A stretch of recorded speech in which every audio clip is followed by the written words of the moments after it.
Saya bangun startup berbasis education platform dan saya rugi lebih dari 2 miliar dan itu sangat besar untuk ukuran saya sebagai anak desa. Sampai stres, males ngapa-ngapain. Lalu apa yang menyebabkan saya rugi? Ini saya akan share kepada teman-teman yang lagi bangun startup.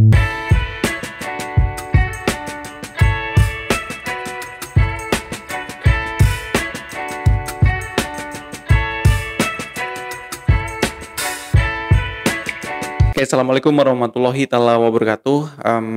Selama lebih dari 9 tahun saya sebagai IT consultant and developer dengan bisnis ya masih project base. Kemudian saya ngerasa bosan karena bikin aplikasi punya orang mulu gitu karena kan project base gitu, sesuai pesanan lah. Akhirnya tahun 2019 saya memutuskan ingin membangun sebuah teknologi startup dengan konsep platform Smart School System. Jadi lebih fokus ke penyedia teknologi pendidikan lah, di mana di dalamnya ada learning management system, kemudian ada sistem informasi akademik, dan sebagainya untuk teknologi pendidikan lah. Dan sampai saat ini sih teknologinya masih berjalan dan terus dikembangkan, meski minus besar dalam hal finansial. Jadi selama development dan implementasi terjadi gayung bersambut. Yes, you know lah, terjadinya pandemi beberapa tahun yang lalu, membuat kebutuhan digitalisasi pendidikan itu sangat dicari-cari lah. Itu benar-benar kayak jualan gorengan lah ibaratnya. Di tahun 2020 pengguna lebih dari 1.000 sekolah, bayangin itu waktu itu 1 juta pengguna gitu menggunakan platform e-belajar gitu sebagai learning management system untuk supporting pembelajaran online. Bayangin tuh pas COVID. Karena pasar respon baik waktu itu,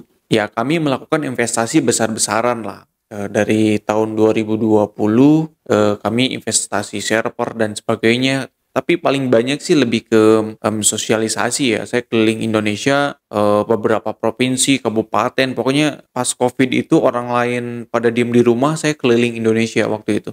Selain itu melakukan optimalisasi SDM ini menjadi PR yang besar karena apa? Investment di SDM itu sangat tinggi karena kan kita dituntut untuk perbaikan sistem yang sangat cepat. Salah satunya ada juga untuk pengadaan server gitu karena yang cukup besar sebagai learning management system kan harus memiliki server yang besar. Ya bayangin aja deh, dalam setahun untuk SDM itu lebih ke 800 jutaan untuk belanja gitu. Promosi roadshow dan sebagainya habislah setengah M gitu. Untuk entertain biasa you know lah, habislah ratusan juta.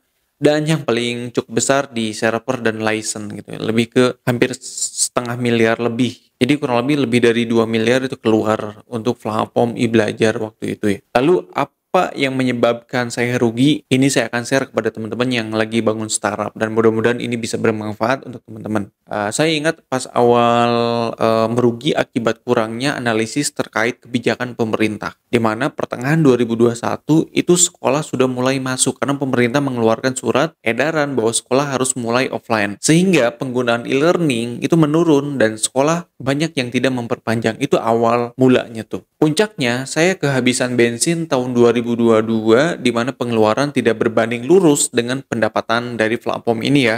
Semakin banyak sekolah yang tidak memperpanjang kontrak, operasional yang masih terus berjalan untuk bayar gaji, server dan sebagainya. Masalah lain yang terjadi adalah pada tahun 2022 itu, ya kita tahu perekonomian lagi nggak stabil, memburuk banget pasca pandemi itu buruk banget.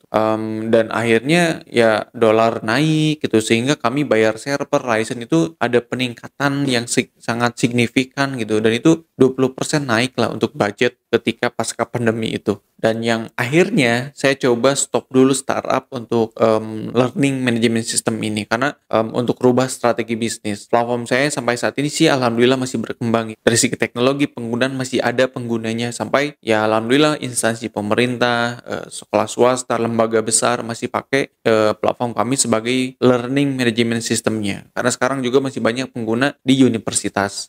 Poin penting pelajaran untuk kita semua adalah pertama, kalau kita mau bikin produk untuk support dan terafiliasi dengan program kebijakan pemerintah, kita harus pintar-pintar untuk menganalisis dan melakukan pendekatan. Contohnya banyak teman saya yang bikin smart city, smart village, pokoknya aplikasi yang support pemerintah, kita harus hati-hati dan pintar-pintar menganalisis kebijakan pemerintah. Perusahaan IT itu jangan tergantung pada dolar, di mana dolar itu tidak bisa diprediksi, kadang dinamisnya sangat signifikan gitu, bahkan naik, turun, naik, itu sangat berpengaruh sekali. Yang selanjutnya adalah jika membuat produk yang berada dalam sebuah momentum, seperti saya nih bikin learning management system untuk support pembelajaran online pas pandemi, maka akan ada output. Salah satunya adalah kalau untung akan untung besar, kalau rugi akan rugi besar. Sama halnya para pembisnis ketika momentum krisis 98 katanya. Yang rugi parah banget, yang untung itu jadi kaya mendadak. Itu adalah pelajaran kalau kita bikin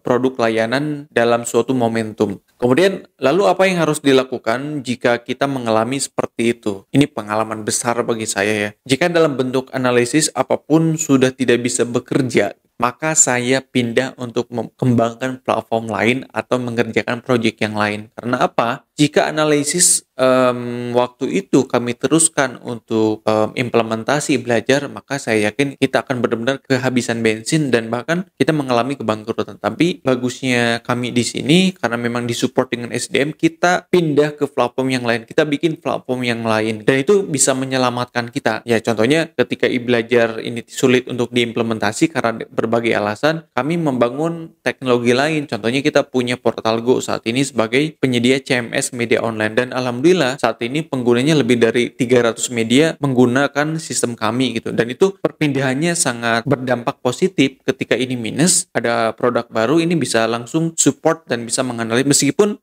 tidak begitu untung ya, setidaknya kita bisa masih bertahan lah dalam keterbatasan. Jadi harapan untuk terus berkarya dan bertahan di dunia IT itu masih terus bisa berkembang lah, asalkan kita berani ambil resiko. Itu memang yang paling sederhana. Tapi yang paling penting adalah dalam dunia digital ini kita harus jago analisis. Teknologi setiap detik berubah. Kebutuhan dan kepentingan setiap detik pun itu bisa dirubah dengan digitalisasi. Oleh karena itu teman-teman bisa mengembangkan sebuah platform atau bisnis digital yang benar-benar kuat fundamental analisisnya sehingga proses bisnisnya bisa berjalan. Itu mungkin yang dapat saya share terkait pengalaman saya. Mudah-mudahan bisa bermanfaat dan jangan lupa subscribe, like, dan share. Terima kasih. Wassalamualaikum warahmatullahi wabarakatuh.